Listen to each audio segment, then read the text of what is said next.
Բարև ձեզ, այսօրվա իմ ամբիոն հաղորդաշարի հերթական հաղորդումը ես վերնագրել եմ տուր տրմբոց մեջը զնգոց։ Բայց նախքան թեմային ասնելը բաժանորդագրվեք, խնդրեմ իմ Ամասի Հովհաննիսյան YouTube ալիքին, դրեք լայքեր, որովհետև ձեր լայքերով իմ Ամասի Հովհաննիսյան YouTube ալիքը ավելի է տարածվում։ Հատկապես կոչս ուղղված է նրանց, որոնք նայում են իմ հաղորդումները, բայց դեռ չեն բաժանորդագրվել։ Եվ հիմա ասնեմ բուն նյութին եւ այսպես տուր տրմբոց մեջը զնգոց։ Խոսքը մեր խորհրդարանի մասին է, անցյալ շաբաթ մեր խորհրդարանը, այսպես ասած, կարծես թե անցավ Ռուբիկոնը բարեկրթության, որովհետեւ բացի տուր տրմբոցից այսպես զրնգոց էլ սկսվեց, զրնգոցը այն իմաստով, որ հնչեցին խորհրդարանի պատերի տակ, խորհրդարանի ներսում հայհոյանքներ 7 պորտանի։ Գիտեք ինչ, սա այդ տուր տրմբոցներ մենակ մեզ մոտ չի, նույնիսկ ամենա դեմոկրատական երկրների խորհրդարաններում էլ են լինում, այնպես որ այնպես չի, որ մեր խորհրդարանը դրանով առանձնացավ, բայց որ քաղաքական գործիչները միմյանց հակաճառելը փոխարինում են միմյանց նկատմամբ 7 պորտանի հայհոյանքներով, դա արդեն կներեք այդ դեպքում արդեն ազգային ժողովի հեռարձակումը պետք է ինչպես օրենքն է պահանջում էկրանի ներքևի ձախ անկյունում կարմիր շրջանակի մեջ լինի 18+, այսինքն մինչև 18 տարեկաններին նայելը արգելվում է։ Կամ եթե այդպես է գնա, ուրեմն ցերևս նույնիսկ նպատակահարմար լինի, ավելի ճիշտ, ազգային ժողովի հետ նման դրսևորումների հեռարձակումները դադարեցնել, որովհետև պետական հարցեր լուծելու փոխարեն այստեղ վերահացվում է ինչ-որ մի խոսքով հասկացեք ինչի։ Եվ մանավանդ, որ այս ձևով փորձ է արվում ոմանց քաղաքական ասպարեզ նետել, վարկանիշ իբր բարձրացնել, որոշակի ընտանիքի զավակի, հա։ Այո, խոսքը Լևոն Քոչարյանի մասին է, որ իրեն արդեն նախագահի տեխնացու կամ երկրի ղեկավարի տեխնացու է զգում եւ նրան էլ այսպես քաջալերում են։ Բայց չի լինելու նման բան, միանգամից ասեմ, ճիշտ այնպես, ինչպես չեղավ Գալստանյանի հետ պարագայում, ինչքան էլ որ arczepiskopos Աջապահյանը հայտարարում է, որ ինքը պաշտպաներ Հայաստանի Հանրապետության երկրորդ նախագահին։ Այն Աջապահյանը, որ ասում է, որ անկախությունը Հայաստանը ստացել է սկուտերի վրա։ Ցավալի է, բայց փաստ է։ Մի խոսքով, սա ուրիշ թեմա է, սրան չանդրադառնամ, մի խոսքով այդ սառեցված հոգեվարականությունը արդեն սառեցված վիճակում է եւ գծում է ընդհանրապես եկեղեցու վարկանիշը, բայց հիմա խոսքը խորհրդարանի վարկանիշի մասին է։ Ըստ օրի, այն դեպքում, երբ սրան էլ նախորդել էին Երևանի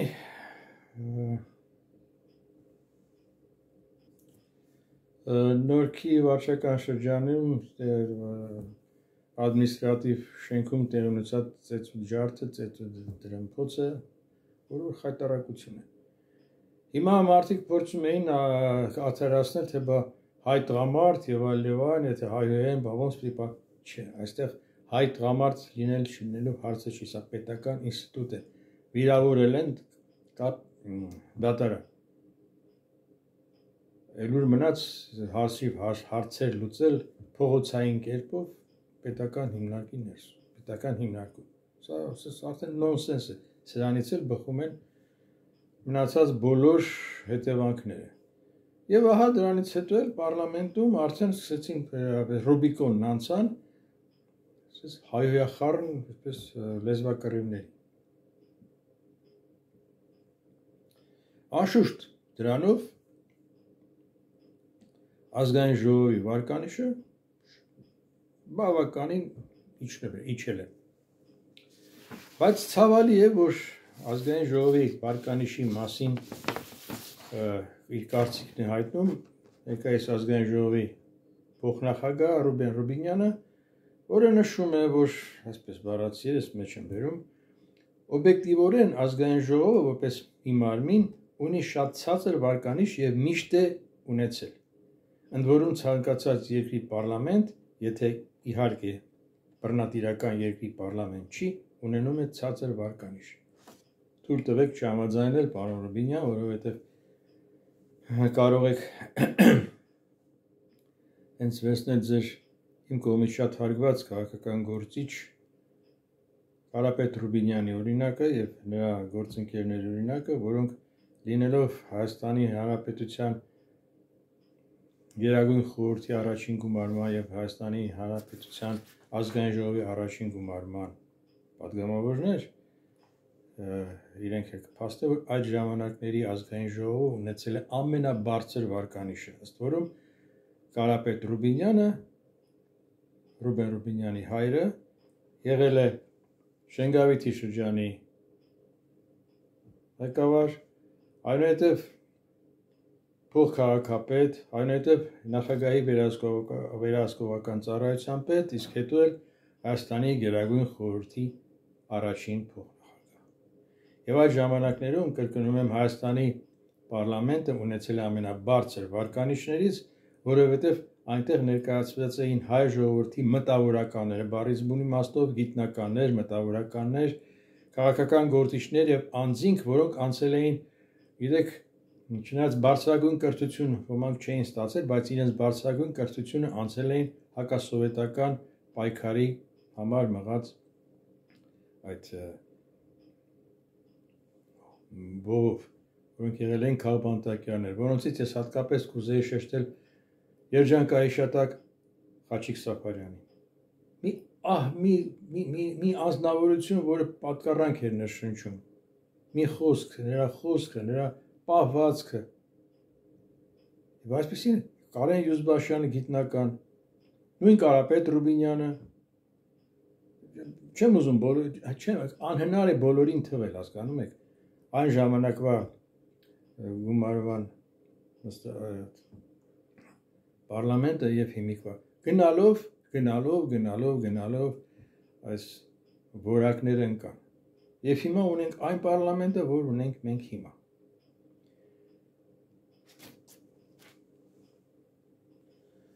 Եվ պատահական չէ, որ այս ֆոնին, այս պատկերի վրա ակտիվացել է, ասենք, Ռոբերտ Քոչարյանը, որը որ միանշանակ նրա ակտիվացումը ըստիս ստացած հրահանգի հետևանք է, հրահանգն էլ որտեղից է գալիս, Կրեմլից։ Հույսեր են ներշնչում եւ դրանից ակտիվացումից ասուլիսներից հետո էլ ասուլիսն էլ ասուլիս լինի, ամեն մի բառը, ամեն մի արտահայտած միտքը ենթակա է քննադատության, ստից սուտ։ Եվ նաեւ ասենք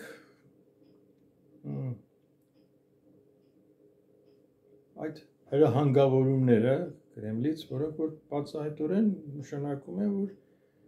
այնտեղ էլ սրա վրա, ասենք, խաղադրույք են դրել։ Իսկ նրա վրա, ովքեր խաղադրույք են դրել Կրեմլում, որոնք որ այնքան էլ ժամանակ չունեն, որովհետև սրանով զբաղվելու, որովհետև նրանց հիմա գլխավոր խնդիրը Ուկրաինայում սանձազերծած պատերազմը եւ բարելն է, որը որ սկզբից կոչում էին ռազմական հատուկ գործողություն Ուկրաինան ապա ազգայնացնելու, ապա ռազմականացնելու ուղղությամբ, նաեւ պաշտպանություն այդ երկրի ռուսալեզու բնակչությանը, ոչ գիտես ինչու էր ճնշում, եթե արդյոք ճնշում էր, եթե երկիրը որոշում էր կայացրել, որ երկրի քաղաքացիները պետք է ուկրաիներեն իմանան, սովորեն։ Բայց հիմա էլ, ասենք, նույն Ռուսաստանը պահանջում է, որ միգրանտները ռուսաց լեզվից քննություն անեն։ Հիմա մի խոսքով չխորանանք այդ Այդքան ամենայն դեպս նրանք խաղադրույք են դրել այնտեղից Քոչարյանի վրա, Քոչարյանն էլ առաջ այսպես ասած քայլերը առաջ տանելու համար խաղադրույք է դրել Գալստանյանի վրա, Գալստանյանին էլ աջակցում էր երկրորդ նախագահին աջակցում էր Շիրակի թեմի առաջնորդ Աջափահյանը եւ ընդհանրապես արդեն ակնհայտ է, որ խաղադրույք է դրված Քոչարյանի որդու վրա, որ աճեցնեն, դարձնեն քաղաքական գործիչ, բայց չի ստացվելու։ Չի ստացվելու, որտեղ նախ եւ առաջ պետք է ունենալ քաղաքական կրթություն։ Իսկ քաղաքական կրթությունը ձևավորվում է քաղաքական պայքարի ընթացքում, այլ ոչ թե խորհրդարանում այս հավաքախառն ելույթներով եւ ելույթներ, որոնք մանավանդ որ երբ ելույթներ ես ունենում, լսում ես ու ասում ես չհասկացես, դուք եք ասում այս մասին։ Օհո, գոնե դուք լռեք։ Այստեղ ամբողջ զավեշտ է, հասկանում եք։ Դրա համար եմ ասում, ես վերնագիր դրել էի տուր տալամբոց, մեջը զնգոց։ Այսպես տուր տալամբոց է, բայց ներսը զնգոց է։ Այսօր այս քանը, բայց նախքան տեսություն ասելը, բաժանորդագրվեք, խնդրեմ իմ Ամասի Ավանեսյան YouTube ալիքին, դրեք լայքեր, որովհետև ձեր լայքերով իմ Ամասի Ավանեսյան YouTube ալիքը ավելի է տարածվում։ Իդեպ անոնսի ձևով ասեմ, որ ես պլանավորել եմ վաղը նոր իմ հերթական հաղորդումը, ամեն հաղորդաշար հերթական հաղորդումը, որ վերնագրել եմ այս խելակորույս աշխարհը։ Եթե ինչպես եթե նկատեցիք, ոմանք նոր սերնդի մարդիկ դժվար թե իշեն այս վերնագիրը, ապա մեր սերնդի մարդիկ ապա հաստատ կհիշեն, որտեղ սա ամերիկյան այս խելակորույս աշխարհը ֆիլմի վերնագիրն է, որի ռեժիսորն էր Ստենլի Կրամերը։ Մի խոսքով, իհարկե հաղորդումը չի վերաբերում ֆիլմին, այլ վերաբերում է միջազգային քաղաքականությանը, բայց ֆիլմի վերնագիրը շատ